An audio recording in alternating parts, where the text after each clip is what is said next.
toxicidad e intoxicación por fármacos. Yo sé que en el capítulo de Goodman hablaban sobre todo también, y les iba a decir, pero bueno, no pasa nada que lo hayan leído completo porque pues de igual forma ese tema se va a ver, pero hay una parte de ese capítulo que habla más que todo del abordaje del paciente intoxicado. Y ese tema de abordaje del paciente intoxicado es un tema que vamos a ver al final en el módulo de toxicología. Es decir, de ese capítulo nosotros vamos a tomar conceptos sobre qué es, por ejemplo, la toxicocinética, cuál es la diferencia, cuál es el enlace entre la farmacología y la toxicología, ¿sí? Cuál es la diferencia, ¿sí? Y realmente la parte de, por ejemplo, la enfermedad de descontaminación, los subsíndromes, ¿sí? El abordaje del paciente intoxicado lo vamos a ver al final, para que entiendan más o menos cómo vamos a desarrollar la clase hoy. Entonces, este capítulo es muy interesante porque menciona cuál es el enlace o cómo podemos complementar o mezclar la farmacología con la toxicología. Por eso nosotros en esta especialidad como toxicología vemos mucha fármaco, ¿listo? Y es por la siguiente razón, porque ya deja de ser farmacología. Normalmente la farmacología es el estudio o evaluar la respuesta fisiológica de un fármaco, pero de forma positiva, ¿sí? O sea, el efecto terapéutico del fármaco. Y ya la toxicología es cuando se presentan los efectos adversos o efectos secundarios o las toxicidades de los medicamentos, ¿listo? Entonces, como el punto de quiebre o la diferencia. Hay unos conceptos muy importantes y es los conceptos de toxina o veneno, que es cualquier sustancia, incluyendo cualquier fármaco, ¿sí? Recuerden la famosa frase de Paracelso cuando yo les decía que nada es veneno, todo es veneno, depende de la dosis, que inclusive los fármacos se pueden comportar como venenos y estos poseen la capacidad de dañar a un organismo vivo. Ese es el concepto de toxina o veneno, inclusive pues está el fármaco incluido ahí. Y la intoxicación o envenenamiento son cuando esos efectos fisiológicos dañinos, ¿sí? que se dan resultado de la exposición a estas sustancias químicas, ¿sí? ya sean productos farmacéuticos, drogas, o sea, sustancias psicoactivas, o productos químicos, como por ejemplo plaguicidas. Listo. Viene un concepto importante que inclusive ayer vimos algunas gráficas, que es la dosis respuesta. ¿Listo? Entonces, la dosis respuesta son las dosis que se dan de una forma graduada, ¿sí? De un fármaco que se pueden administrar a un paciente y obviamente dependiendo de esa dosis administrada pues va a generar una respuesta específica en el paciente. Se supone, ¿sí? Viéndolo desde el punto de vista de la lógica, ¿sí? que entre menos dosis pues menos respuesta, entre mayor dosis mayor respuesta, pero eso no siempre funciona así porque todo depende del mecanismo de acción y del potencial del fármaco, ¿listo? De la efectividad, la dosis efectiva, la dosis letal. Se está viendo calor, yo que soy violenta, sí, se está viendo 8. ¿Qué dijeron del aire, del control, no? ¿Y no sirven que esos controles que se descargan de celular o no se pueden? No, se prohibieron. ¿Lo prohibieron? Ah, bueno, no, pues, ¿qué te dijeron? ¿Que no había controles? Ah, sí, es que creo que no hay. Sí. Ah, es el aire.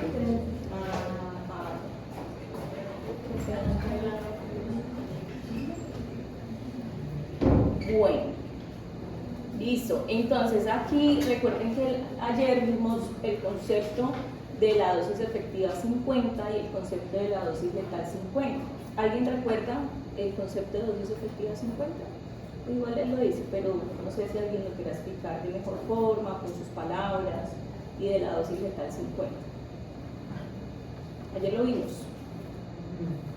Pues que básicamente, bueno, según eso, el tema de que un fármaco puede ser más peligroso y menos peligroso dependiendo del porcentaje de, bueno, sobre lo que decía la Guzmán es que se toma como referencia a una población específica en la que se tomó el fármaco. Y si por ejemplo el número dado es muy grande, quiere decir que el fármaco es seguro, y si el número es más pequeño quiere decir que el fármaco es menos seguro. Y también están las otras gráficas que son las de que por ejemplo debe haber una dosis media, porque una dosis inferior o superior puede ser tóxica para el paciente, o también lo opuesto, que por ejemplo como las hormonas, ciertas hormonas se comportan así, que es la invertida. Entonces se dice que a cierta dosis muy alta del fármaco puede ser dañino para la persona. Y bueno, la explicación de la gráfica es esa, que entre menor sea el número que nos dé, va a ser más peligroso el fármaco, entre mayor pues va a ser. Pero entonces ese más número que seguro. tú dices es un cociente, Es un cociente. que se llama margen de seguridad. ¿Sí? Bueno, lo que yo también entendí es también que en el capítulo, digamos, la dosis letal es cuando, digamos, lo que mata el 50% de los pacientes, es como las pruebas, lo de los ratones, más o menos lo entendí así. Y en la dosis efectiva es como el efecto terapéutico que uno desea para ese paciente, ¿así lo entendí yo? Exactamente. Y básicamente es eso. O sea, todas estas fórmulas o porcentajes son de poblaciones, ya sean en animales, inventos en laboratorios, ¿sí? O en humanos. Recuerden las fases de los estudios de investigación. Recuerden la fase 1, fase 2, ¿sí? Principalmente donde se producen este tipo de condiciones de seguridad del paciente. Entonces, la dosis efectiva 50 es aquella concentración a la que el 50% de la población expuesta al fármaco presentó un efecto terapéutico. ¿Listo?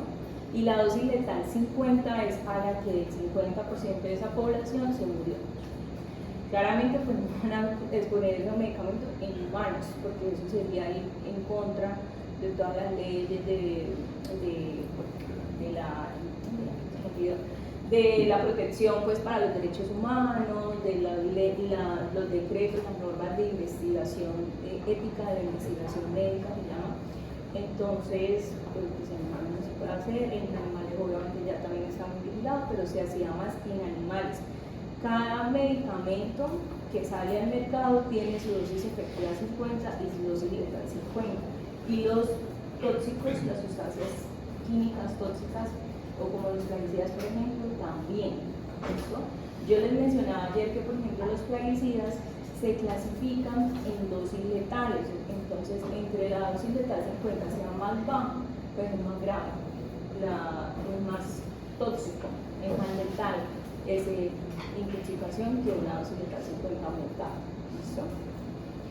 El índice terapéutico es lo que estaba mencionando el compañero, que es un cociente entre la dosis letal 50 sobre la dosis efectiva 50.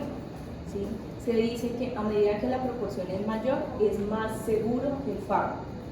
Y colocan un ejemplo muy claro. Por ejemplo, fármacos como la digoxina, ¿sí? Quimioterapia, ¿sí? Todos los quimioterapéuticos, ya sean los orales, ya sean los parenterales, intrafecales, a veces se administran, tienen un índice terapéutico bajo, ¿sí? ¿Y eso qué quiere decir? Que son más peligrosos para la salud, que pueden tener un efecto, pues también inclusive la letalidad, pero que el índice terapéutico baja es como, no es que sean malos o que no generen, no, sino que tienen una ventana terapéutica tan estrecha que puede pasar el límite entre lo bueno y lo malo, es muy poco. Por eso los quimioterapéuticos se deben dosificar muy bien, ¿sí? Por kilo de peso del paciente, por condiciones nutricionales del paciente, por condiciones metabólicas del paciente, por todos los cambios de farmacocinética que se pueden alterar. Y un índice terapéutico alto es, por ejemplo, la penicilina. ¿Sí? Entonces, una dosis, por ejemplo, la penicilina, las dosis son 2.400.000 unidades internacionales. ¿Sí? Y de igual forma, la concentración del fármaco no quiere decir que sea realmente la dosis, porque es que, o sea, la dosis alta no la define la concentración tampoco, sino eso se define por otros parámetros, pero lo que sí les puedo decir es que la penicilina administrar una dosis alta pues no va a generar tanta muerte en el paciente. El tema de la penicilina son las reacciones de hipersensibilidad y las reacciones alérgicas que sí están descritas y que sí se presentan y que pues hay que tener unas pruebas previas para administrar, o por lo menos los antecedentes de alergia en el paciente, que ya ahorita vamos a ver esas reacciones de hipersensibilidad. Y en esta gráfica vamos a ver esa gráfica de dosis y respuesta, ¿sí?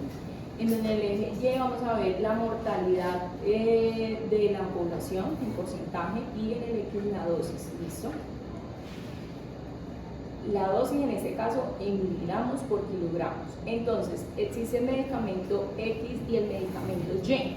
¿Listo?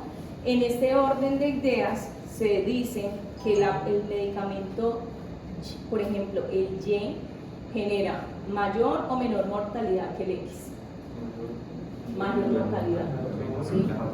Mayor mortalidad, tiene que estar más arriba que este. ¿Listo?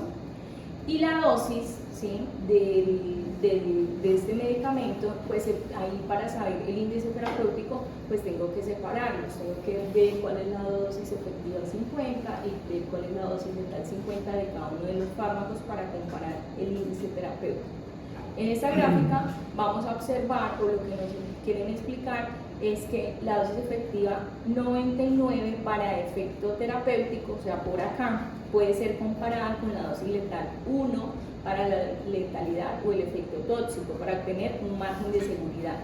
El espacio o el cociente que hay entre la dosis efectiva 99 con la dosis letal 1, sí, o al contrario, perdón, dosis letal 1 con la dosis efectiva 99, es lo que se llama el margen de seguridad, ¿sí?, o la ventana de seguridad. Hay márgenes de seguridad muy amplios, ¿sí? ¿Qué quiere decir? Que pues yo le puedo dar mucho dosis al paciente y no va a pasar nada, ¿cierto? Porque tengo un margen de seguridad. Pero hay márgenes de seguridad muy pequeños, ¿sí?, en donde, como los quimioterapéuticos, como la iridoxina, ¿sí?, en donde una variabilidad pequeña pues puede generar un efecto tóxico, inclusive muerte en el paciente. Entonces, ayer mencionábamos, bueno, ayer tenía una tarea. ¿Cuáles eran los medicamentos que más generan taquifilaxia? El salbutamol y la epinefrina. ¿Cómo? El salbutamol y la epinefrina. Salbutamol y epinefrina. Sí, muy bien. ¿Qué otro hay que más?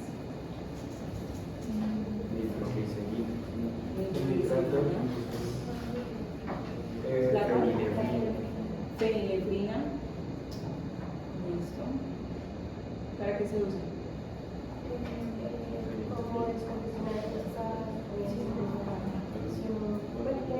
Fenilefrina sí son más descongestionantes nasales, están dentro de los componentes de los antigripales. ¿Y la nitroglicerina? Creo que se utiliza para tratar la síndrome coronarial 1 o angina de pecho como Es un vasodilatador potente. ¿Y la epinefrina o adrenalina? Principalmente se usa para inducir estados de respuesta del paciente. No entendí. ¿Qué es? Aumenta la arterial. Es un vasopresor. Sí, vasopresor, vasoconstrictor. Son medicamentos de soporte para vasopresores, o sea, aumentan la presión arterial, aumentan la frecuencia cardíaca. Los corticoides también generan taquifilaxia. Más que dependencia, porque ayer alguien mencionaba que la dependencia a los corticoides, ¿sí? Creo que alguien me dijo que corticoides. Pero es más eso, más el fenómeno de taquifilaxia, una tolerancia rápida, y por eso hay que bajarla de forma lenta los corticoides cuando se utilizan de forma prolongada, porque una suspensión abrupta pueden generar reacciones en el paciente como síndrome de Cushing, como ansiedades también, ¿sí? O sea, parecido a una dependencia, pero no es propiamente la dependencia. Clonidina también puede generar taquifilaxia, ¿sí? Por eso también hay que bajarla de forma lenta cuando se quiere quitar en el paciente. Y el salbutamol que tú mencionabas, ¿para qué sirve? Para el enfoque. Para el máximo. Sí, el efecto. Ajá, es un mecanismo beta-2 agonista. Es un mecanismo máximo. Y el efecto es broncohilatador. Listo, muy bien. Entonces, esos son los medicamentos que generan taquifilaxia. O sea, ¿qué significa taquifilaxia? Muy rápido. Pero en el síndrome de Reye se ve la taquifilaxia. Síndrome de Reye. ¿Qué lo genera el síndrome de Reye?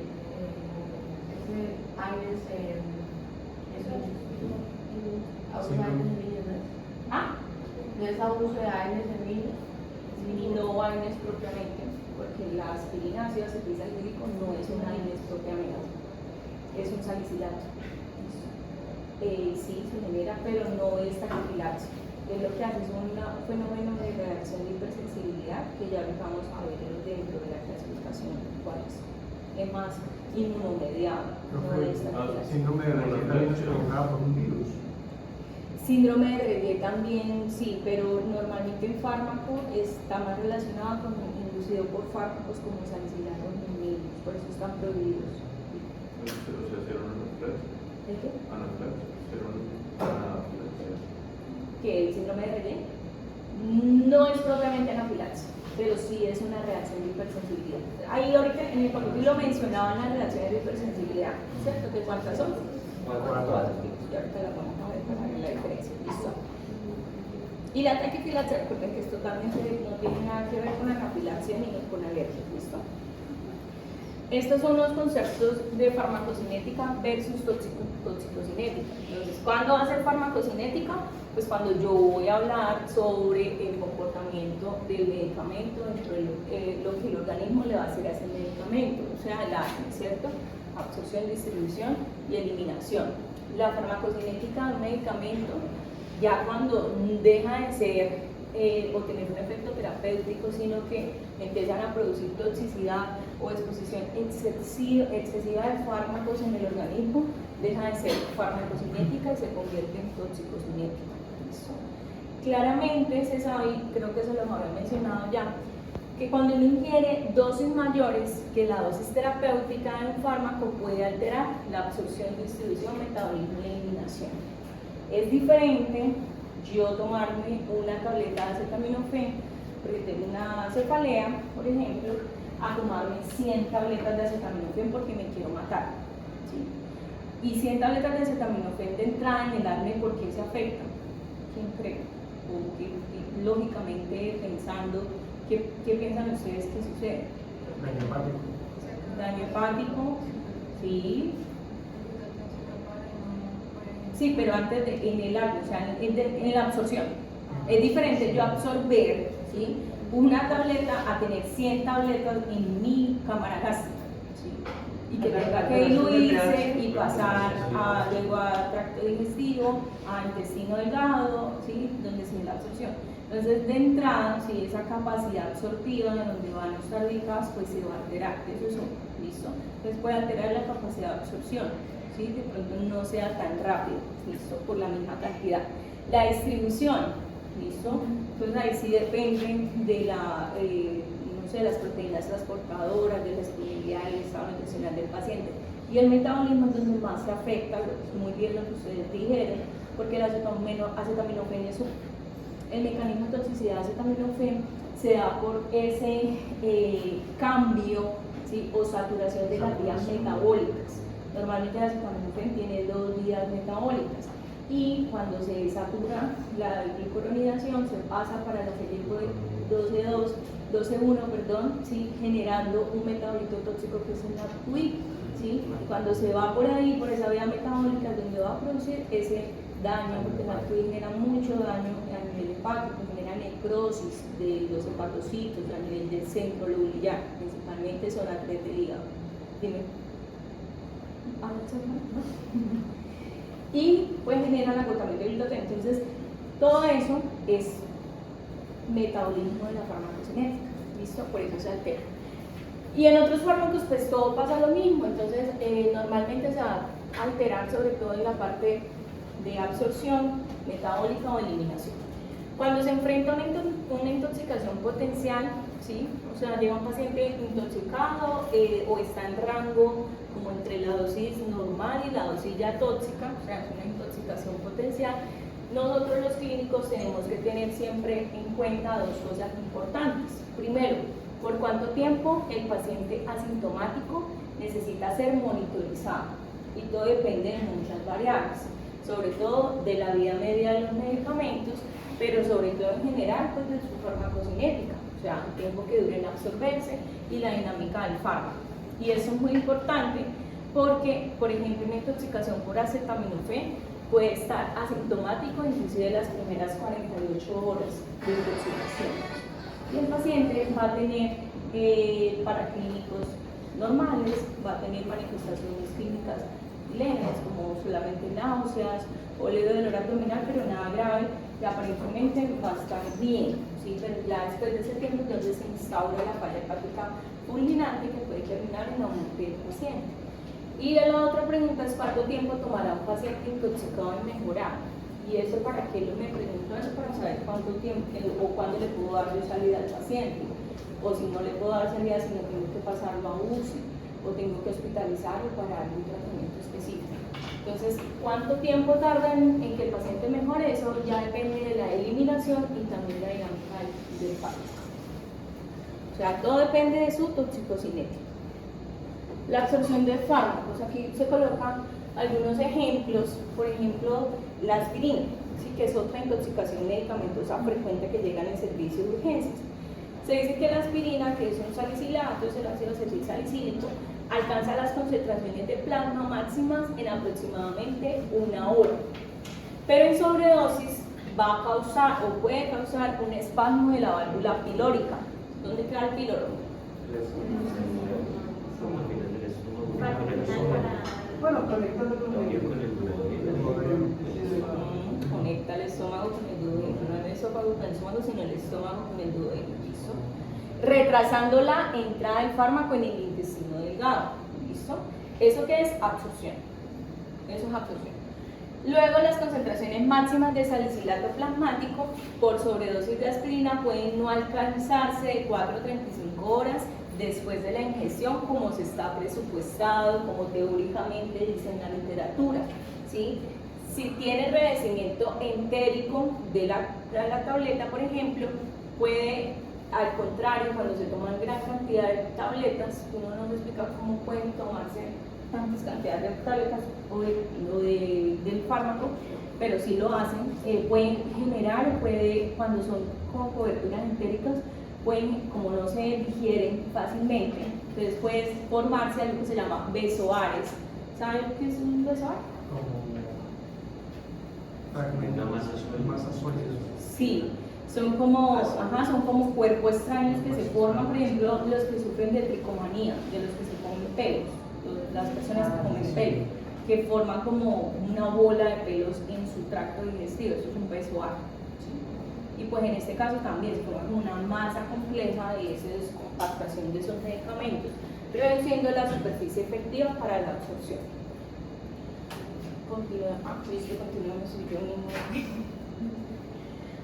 Bueno, la eliminación de fármacos. Entonces, miren que estoy explicando como los puntos más claves de la farmacocinética que tienen que ver con cuando un paciente se intoxica, ¿listo? Dejen la eliminación. Los fármacos que generalmente manifiestan síntomas iniciales de más de 4 a 6 horas posteriores a la sobredosis oral. Y esto es muy importante, lo que ahorita hablamos del acetaminofén, pero miren que no es el único, ¿sí?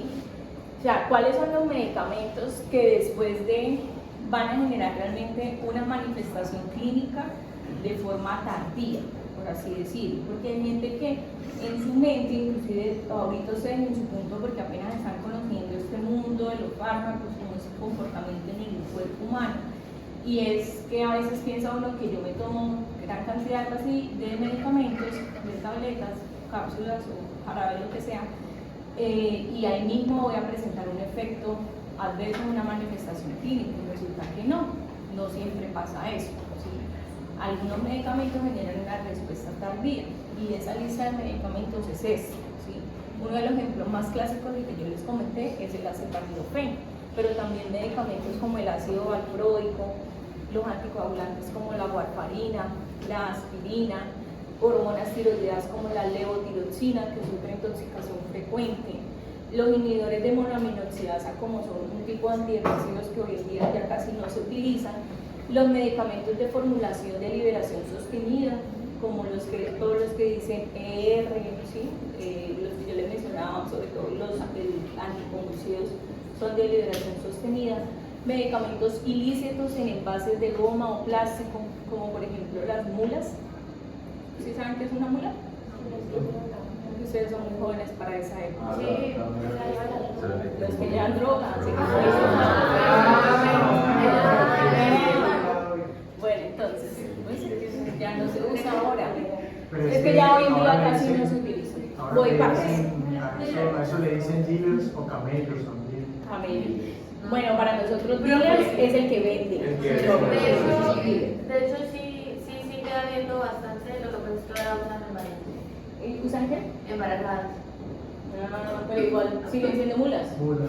Ah, sí, Sí, siguen siendo mulas. Pero también, pues, técnicamente son body packers. Sí, o body stuff, para algunos se les menciona. Bueno, medicamentos y las sulfonilurias, que son un tipo de antibióticos. Entonces, pilas con estos medicamentos. ¿Y por qué pilas? Porque si de pronto cuando ustedes ya en el ejercicio médico les llegue un paciente intoxicado con alguno de esos medicamentos y ustedes, porque el afán de urgencias es sacar pacientes, ¿sí?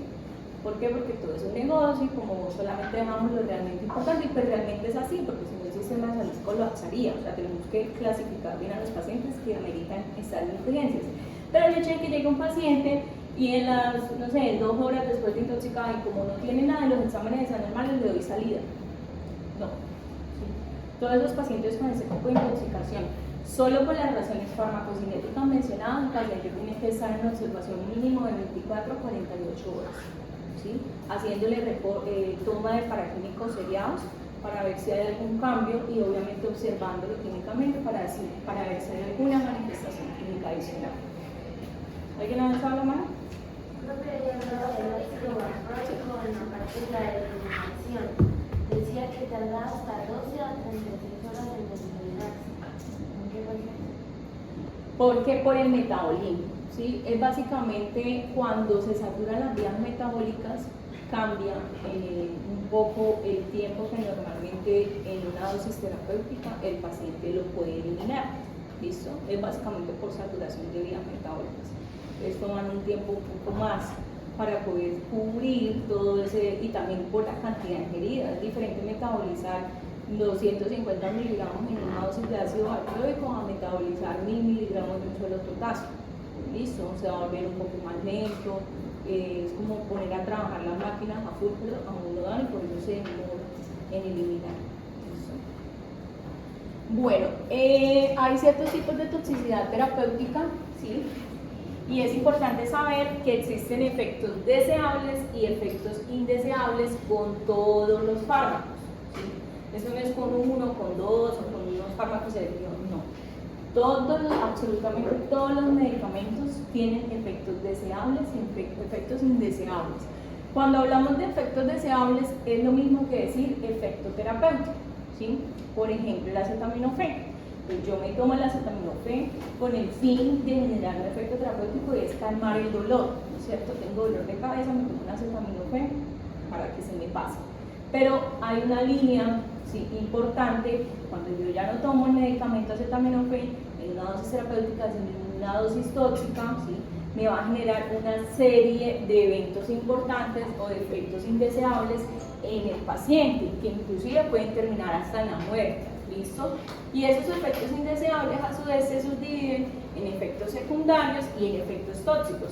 Se dice que los efectos secundarios generalmente son molestos, pero no letales, ¿sí? Por ejemplo, no sé, no es una dosis tóxica, sino es que me tomé, no alcanza la dosis tóxica, por ejemplo, me tomé 4 tabletas en una sola toma o en un día, o sea, no es una dosis tóxica.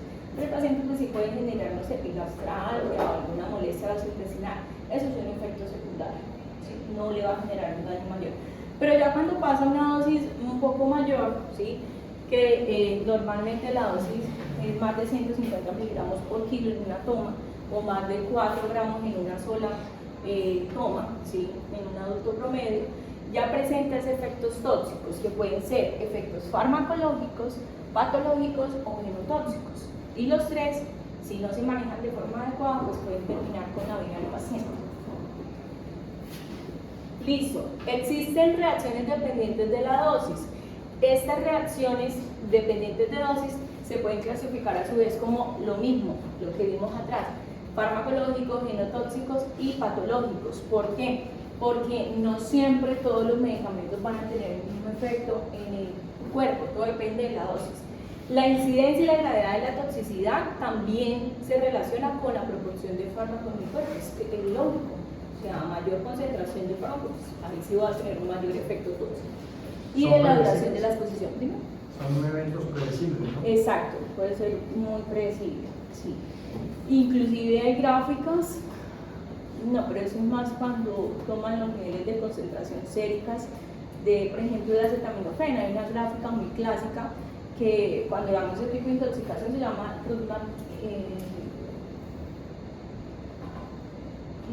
una gráfica como predictora de mortalidad del acetaminofén que se llama Rudman, bueno, ya no me acuerdo cómo es porque es que esa gráfica no la utilizamos nosotros acá en Colombia de forma clínica, de forma práctica. ¿Por qué? La gráfica es interesante, es útil teóricamente, pero a la práctica no, porque para usarla, para predecir esa toxicidad o esa letalidad del acetaminofén necesito niveles séricos de acetaminofén en sangre.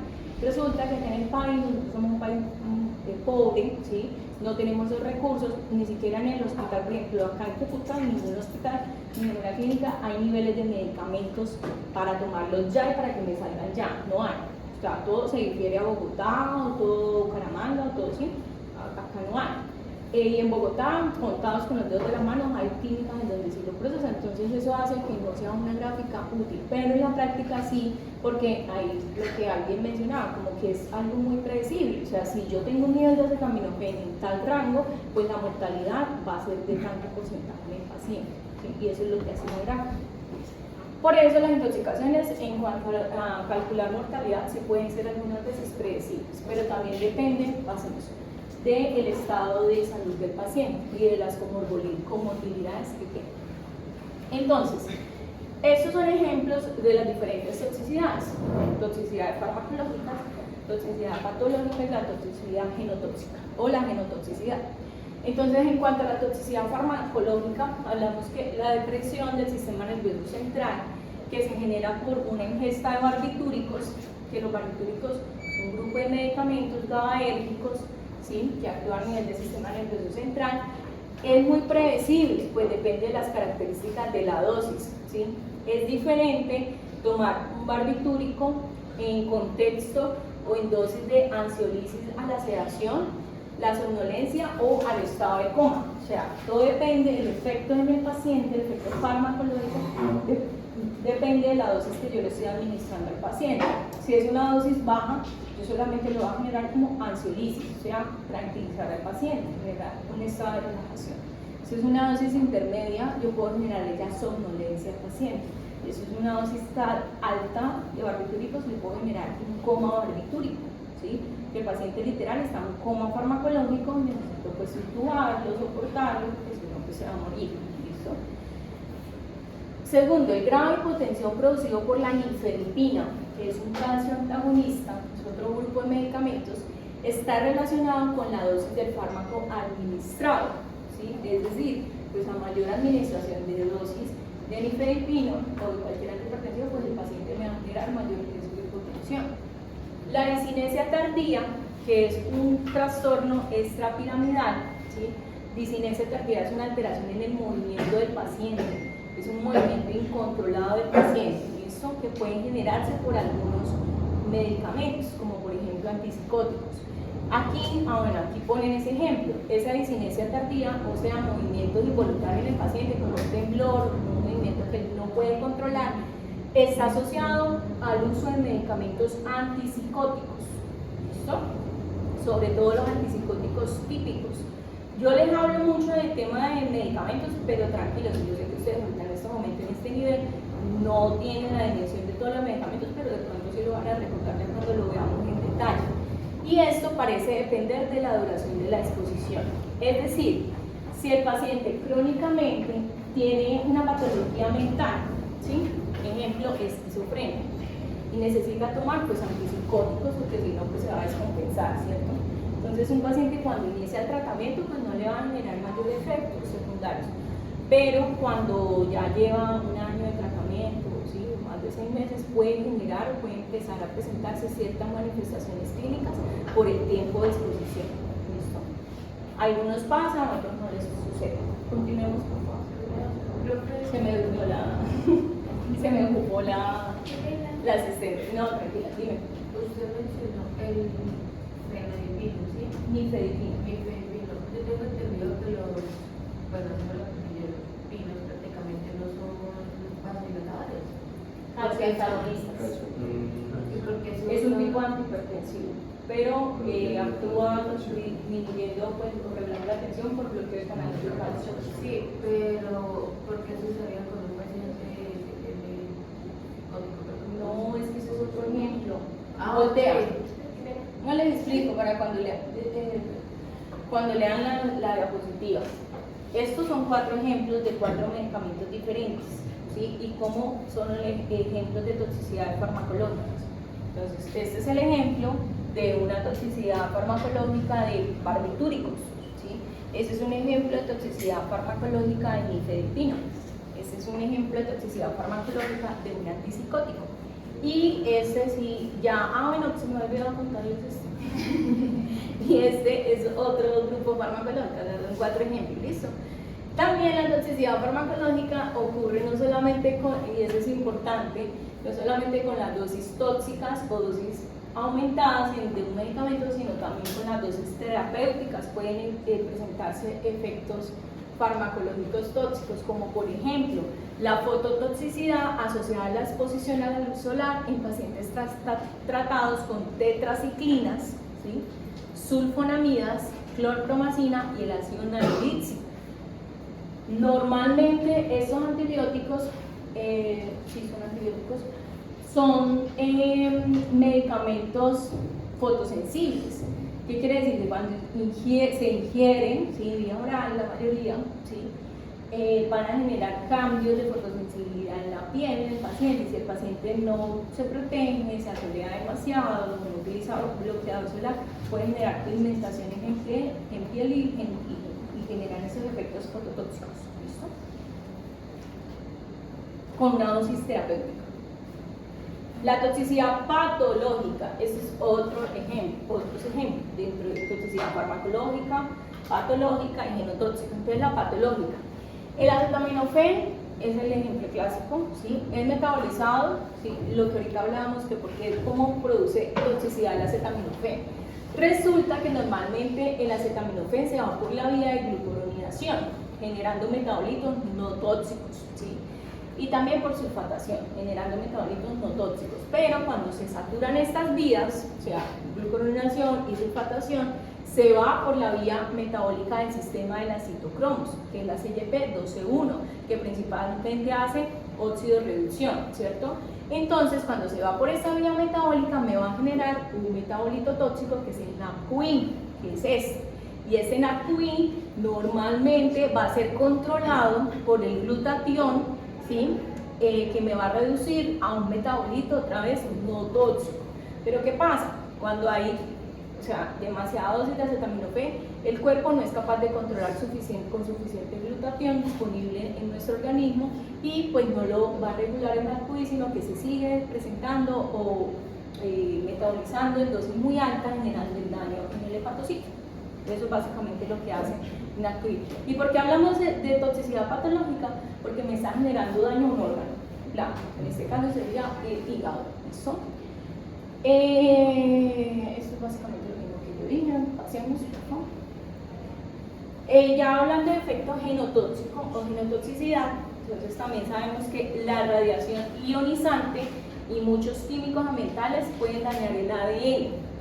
Y eso hoy en día se le da mucho más como énfasis, o las investigaciones a nivel científico de varias ramas, sobre todo el tema de toxicidad ambiental, sobre todo el tema de la alimentación. Yo lo hablaba hace días, por ejemplo, el tema de los embutidos, que ya fueron clasificados como carcinogénicos, ¿sí?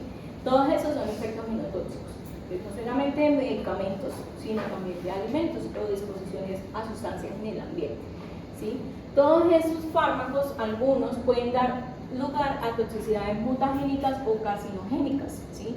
Y sobre todo, digamos que puede ser muy random o muy loco, pero normalmente los medicamentos quimioterapéuticos pueden generar genotoxicidad. O sea, me sirven para tratar, no sé, el cáncer de tiroides, pero a su vez me pueden generar genotoxicidad en otros órganos. Entonces, por eso con los quimioterapéuticos, pues todo tiene su pro y su contra, ¿cierto? Claramente hay que hacerlo, o sea, claramente yo soy pro en todos los estudios y los oncólogos que, mejor dicho, estudian mucho para eso, para saber cuál es el menos tóxico, ¿sí?, en el paciente, pero sí tenemos que meternos en nuestra cabeza que los quimioterapéuticos no son inocuos, o sea, me sirven para manejar el cáncer y bien, salvan muchas vidas, pero también a su vez me están generando cierta toxicidad en el paciente, ¿sí? Hay muchos casos, por ejemplo, sobre todo en mujeres, con SEA en mama, en donde no me acuerdo bien ahorita puntualmente cómo es el nombre del fármaco, pero el fármaco era pues un tratamiento quimioterapéutico y les iba muy bien con el tema del tratamiento del cáncer de mama, súper bien, súper exitoso, salían de eso, pero generaba mucha cardiotoxicidad. Y luego, al transcurso de los años, la paciente moría de fallas cardíacas, ¿sí?, de cardiomiopatías dilatadas, de síndromes coronarios, pero sobre todo era más del daño en la función del corazón, o sea, de fallas cardíacas. Entonces, por eso, pues, genera cierto efecto a nivel genotóxico. Continuamos. Las reacciones alérgicas, a este punto sí quería llegar porque es algo más útil en la práctica clínica y ustedes lo van a ver mucho. Cuando estén en clínica se van a dar cuenta. Entonces, una reacción alérgica se considera una reacción adversa del fármaco, claramente, porque nosotros vamos a administrar un medicamento buscando el efecto terapéutico, no un efecto dañino o incómodo para el paciente. Y esta reacción adversa está mediada por el sistema inmunológico, ¿sí? Una pregunta. ¿Eso sería deleterios o no deleterios? Eso sería no deleterio porque normalmente las reacciones alérgicas, es que depende. ¿Efectos secundarios? Depende. Eso depende mucho. Por ejemplo, en este caso el no deleterio sería el efecto secundario, ¿cierto?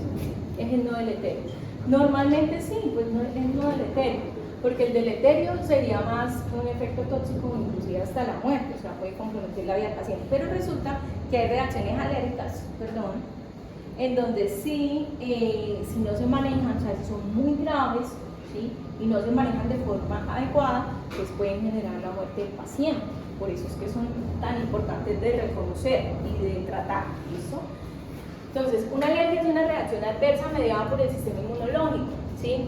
Pero esta reacción alérgica ya, digamos que está mediada porque el sistema inmunológico ya está sensibilizado, ¿sí? Es decir, que el paciente ya ha estado previamente expuesto, no propiamente a la misma molécula, pero sí a una estructura química similar y obviamente pues ya desarrolló un sistema como de respuesta ante ese antígeno, por así decirlo, ¿listo? Las respuestas alérgicas se han dividido en 4 categorías: reacciones de hipersensibilidad tipo 1, tipo 2, tipo 3 y tipo 4, de acuerdo al mecanismo inmunológico que usen. Por eso ya lo vamos a ver detalladamente. Seguimos.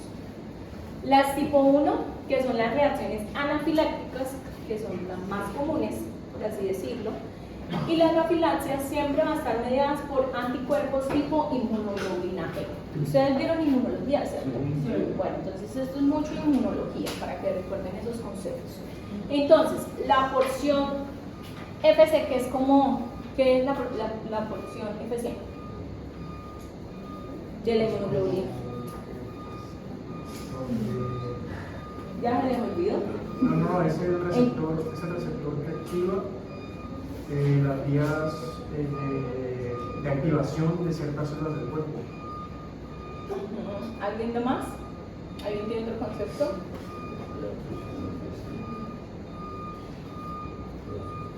Se les olvidó inmunología. Pero sí, básicamente eso, la porción FC es como el sitio de unión hacia los receptores del organismo, ¿sí?, de esa inmunoglobulina E. Entonces se dice que la porción FC de la inmunoglobulina E puede unirse a receptores en mastocitos y basófilos. Normalmente, sobre todo las células en mastocitos son los más relacionados o inmunomediados por inmunoglobulina E. Y la porción FAP de la molécula de anticuerpos se une a un antígeno, ¿sí?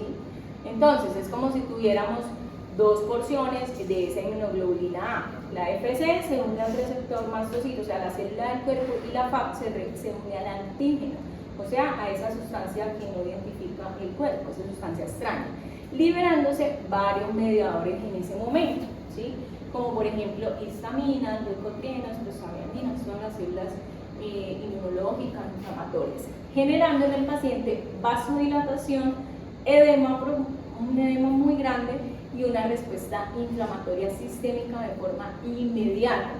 Los órganos blancos de la anafilaxia, las reacciones anafilácticas, desde el tracto gastrointestinal generan, por ejemplo, generado por alergias alimentarias, ¿sí? Ejemplo, el alergia a camarones, que es tan común, a mariscos. La piel, ¿sí? Genera urticaria y dermatitis atópica, el sistema respiratorio, una rinitis alérgica y asma, ¿sí? Y el vascular, el choque anafiláctico. Entonces, cuando las reacciones anafilácticas son muy graves, directamente se van a afectar al sistema vascular, generando algo que se llama choque o shock anafiláctico. El shock anafiláctico es mortal. Si no se manejan los primeros minutos, puede terminar con la vida del paciente. Y el shock anafiláctico puede ser desencadenado por cualquier sustancia química que va a estar mediada por inmunoglobulina E. Ejemplo, veneno de las abejas, de las avispas, los camarones o algún alergeno de los mariscos, pacientes alérgicos a la piña, por ejemplo, algunas sustancias muy particulares de los alimentos. Por otro lado, también existen los shock anafilácticos por alergia a medicamentos, puntualmente las penicilinas o los beta-lactámicos en el grupo de antibióticos de los que más pueden generar alergias, la dipirona también. Entonces, por ese concepto hay que tener mucha precaución con el uso de medicamentos en el paciente. Hay que preguntar o interrogar adecuadamente al paciente sobre las previas alergias que ha tenido, porque un paciente que es alérgico de base, por ejemplo, que es rinítico, que es reumático, ¿sí? Tiene mayor predisposición a hacer algún tipo de shock anafiláctico. No es que lo vayan a hacer, obviamente, pero sí de pronto tienen alguna mayor sensibilidad a presentarlo. Y por eso siempre, cuando ustedes vean senología, historia clínica completa, en la anamnesis, en el interrogatorio del paciente y en la parte de los antecedentes, es importante revisar ese tipo de alergias. ¿Listo? Y obviamente, si un paciente ya ha hecho alguna alergia a algún fármaco previo, yo como médico no le puedo responder a ese fármaco. Si el paciente me dice, doctora, yo hice una alergia, así sea una urticaria, ¿sí? Así sea una alergia leve, pero yo hice una alergia alguna vez a la penicilina, pues claramente yo no puedo responderle a penicilina al paciente, entonces tengo que buscar otra opción terapéutica. ¿Listo? Y a estas reacciones anafilácticas también se le conoce como reacciones de hipersensibilidad de forma inmediata, o sea, ellos en segundos que se dan las manifestaciones clínicas. Acá un estudiante de ustedes llegó a urgencias, eso fue como el semestre pasado, pues no voy a decir de qué semestre, ni quién obviamente, pero llegó porque lo picó una abeja. Iba a salir al hospital ya, se estaba cambiando y lo picó una sola abeja. Gracias a Dios fue una sola. Empezó a sentirse mal, mareado, con angioedema en labios, con sensación de taquipnea, que no estaba respirando bien. Llegó a urgencias ya un poco más edematizado, hipotensándose, taquicárdico, o sea, tenía ya bastantes manifestaciones, iba con shock anafiláctico que se las pelaba. Pero pues se abordó de forma adecuada, se manejó adrenalina, corticoide y bien. ¿Sí? Y pues obviamente existen esos pacientes con predisposición anafilaxia y la recomendación es que tengan un lapicero de epinefrina, porque la primera línea, y siempre va a ser el gol estándar de tratamiento de anafilaxia, es la adrenalina, la epinefrina. ¿Listo? Y pues ya esos pacientes con estos antecedentes importantes cargan su lapicerito de adrenalina, de epinefrina, para cuando les llega a pasar este tipo de situaciones en su casa, en la calle, en donde se encuentre, ellos mismos se lo autoministren o alguien cercano que lo haga por él. ¿Listo? Continuamos. Tipo 2, reacciones citolíticas. Estas reacciones están ya no mediadas por inmunoglobulina E, sino por inmunoglobulina G o inmunoglobulina M. ¿Listo? Tienen capacidad para activar el sistema del complemento. Recuerden que ese es otro grupo inmunológico, ¿sí? Otra vía inmunológica. Y las principales tejidos dianas van a ser células del sistema circulatorio. Los ejemplos claros de este tipo de reacción es la anemia hemolítica inducida por penicilina, la púrpura trombocitopénica inducida por quinidina, que es un antimalárico, y la granulocitopenia inducida por sulfas. ¿Sí? Normalmente, cuando clínicamente se está manejando un paciente, a veces ellos llegan primero, por ejemplo, por la anemia hemolítica, y ya viendo los antecedentes de que a qué estuvo expuesto el paciente, pues se puede encontrar que tuvo un tratamiento con penicilina. Por ejemplo, no es que todos los pacientes que reciban penicilina van a terminar con una anemia hemolítica, no es así, ¿sí? Sino que son personas o son pacientes que tienen cierta sensibilidad o predisposición genética, sobre todo a nivel de su respuesta inmunológica a ciertas sustancias químicas o medicamentos.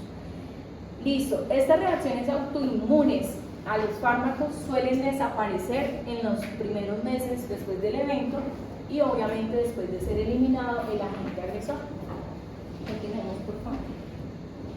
Listo. Las reacciones tipo 3, también conocidas como reacciones de Artus, están mediadas sobre todo por inmunoglobulina G. No es tanto como la M, que es como de memoria, como la anterior, como la tipo 2, sino esta más solo por inmunoglobulina G. Aquí se van a generar complejos antígeno-anticuerpo y más adelante sí se pueden fijar el complemento. Los complejos se van a depositar en el endotelio vascular. Esos complejos de antígeno-anticuerpo se depositan en el endotelio vascular, o sea, dentro de toda la parte circulatoria, y se va a producir una respuesta inflamatoria destructiva, llamada enfermedad del suero. ¿Listo? Los medicamentos más implicados en las reacciones de Artus van a ser antibióticos beta-lactámicos, las sulfamidas, el hierro de estrano y la carbamazepina. ¿Listo? Pero también existen otros medicamentos como por ejemplo el suero antiofídico, ¿sí? Cuando nosotros administramos en un accidente ofídico como reacción tardía, porque estas son de forma más tardías, pueden generar, pueden aparecer, pueden causar enfermedad del suero en los pacientes, más o menos 2 semanas después de la administración. Los síntomas van a ser erupciones cutáneas por urticaria, artralgia o artritis, linfadenopatía y fiebres. Entonces, pacientes que posterior a la administración de estos medicamentos empiecen a presentar estos tipos de manifestaciones, no solo la artralgia o artritis, inflamación de cada articulación, erupciones, adenopatías por todo el cuerpo, pues puede ser una sospecha de enfermedad del suero. Normalmente, como les mencioné, estas reacciones son tardías, pueden durar de 6 a 12 días y luego se pueden desaparecer después de que se elimine ese agente agresor.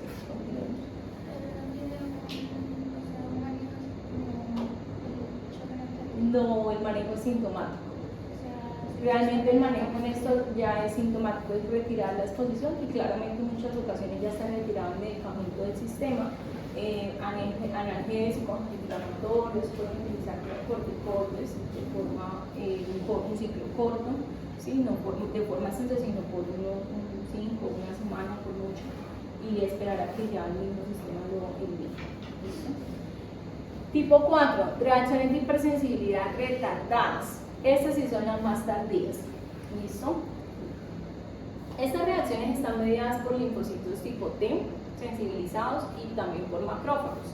Cuando las células sensibilizadas entran en contacto con el antígeno, va a generar una reacción inflamatoria, produciendo linfoquinas y también genera mayor afluencia, aunque lleguen más células proinflamatorias como neutrófilos y macrófagos. Un ejemplo de esta hipersensibilidad retardada tipo 4 es la dermatitis de contacto causado por la hiedra venenosa, que es un tipo de planta. Entonces, normalmente la hiedra venenosa, cuando la colocan o la manipulan, pues no genera nada inmediato, pero sí de forma tardía, horas o inclusive el siguiente día, pueden presentar esa reacción de hipersensibilidad, sobre todo a nivel dermatológico marcado. Listo. Aquí podemos observar 2 tablas donde nos hablan, una nos habla de los escenarios potenciales para la ocurrencia del envenenamiento y la otra nos habla de las sustancias que se involucran con mayor frecuencia en intoxicaciones en humanos. ¿Listo? Los escenarios potenciales para que ocurran intoxicaciones es, por ejemplo, la toxicidad terapéutica de los fármacos, es decir, cuando yo estoy tratando a un paciente con medicamentos, ya de entrada es un escenario para que el paciente me presente alguna toxicidad medicamentosa, así sea una dosis normal. ¿Listo? Segundo, exposición exploratoria por niños pequeños. Los niños pequeños de menos de 5 años son los que más llegan intoxicados a urgencias por intoxicaciones accidentales. No sé, que abrió el frasco de veneno para matar cucarachas y hormigas ahí en el patio de la casa que se lo encontró y se lo echó encima o se lo tomó. Que hay un niño que llegó porque abrió o estaba medio abierta tal vez la tapa del alcohol y se lo tomó. Otro que estaba abierta un cáustico, un ácido de batería también lo tomó. O sea, son casos a veces muy graves que pueden inclusive comprometer la vida de esos niños. La exposición ambiental, la exposición ocupacional, ahorita me salió una serie en Netflix muy interesante que se llama Niños de Plomo, no sé si la han visto, y y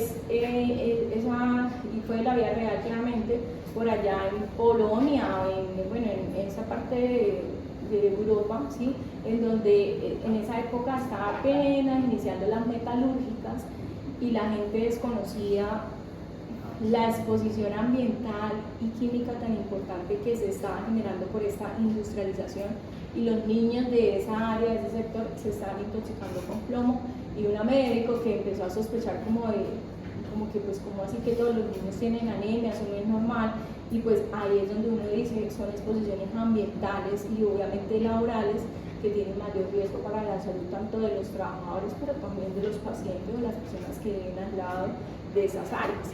Por eso siempre las zonas industriales deben ser lejos de las zonas residenciales. ¿Listo?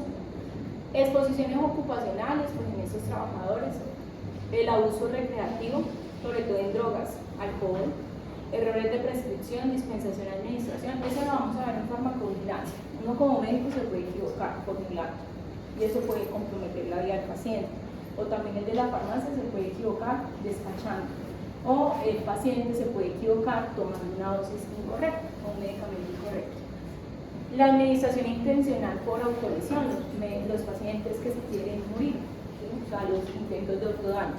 Y la administración intencional para dañar a otra persona, los homicidas. ¿Listo? Por ejemplo, el caso de las niñas intoxicadas con talio en Bogotá, que la amante del papá de una de ellas pues mandó las fresas o la frambuesa envenenadas. Sustancias involucradas con mayor frecuencia en envenenamiento, los analgésicos, o sorpresa, son fármacos, ¿sí? O sea, los principales, y sí, es real, a la urgencia lo que principalmente llega a un centro por toxicología, aparte de las drogas, pues son los envenenamientos por medicamentos.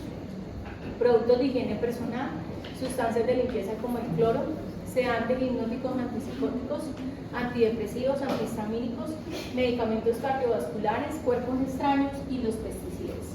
Continuamos. ¿Qué productos de higiene personal? Por ejemplo, jabones, por ejemplo, perfumes, a veces se los toman los niños sobre todo, no es intencional, sino es más accidental. O alcoholes.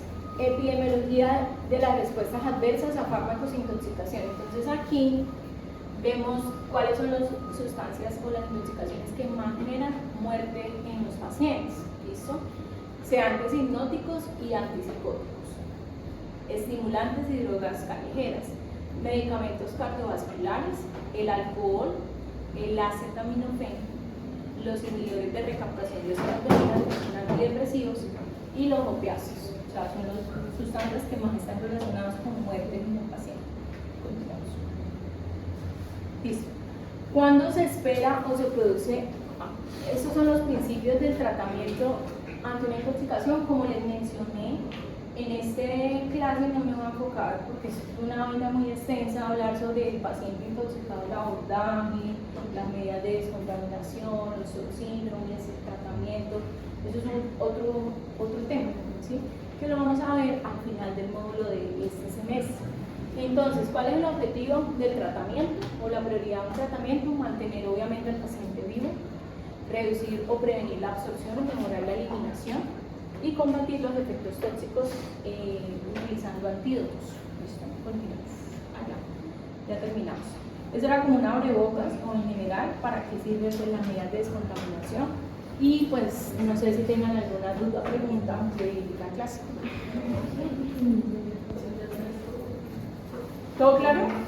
Listo. De mañana, ahorita les digo, porque ya hoy sí en la tarde les envío los temas emocionales.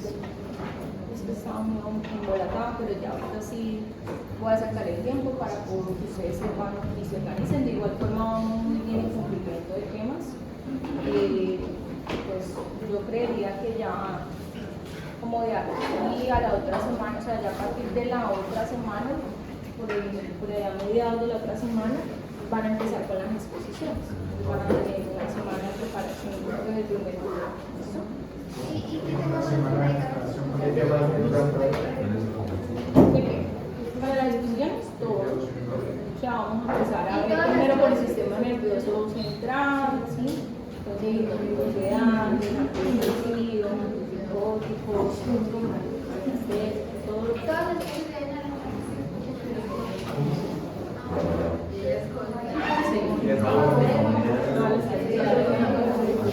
Algunas las daré yo, pero la mayoría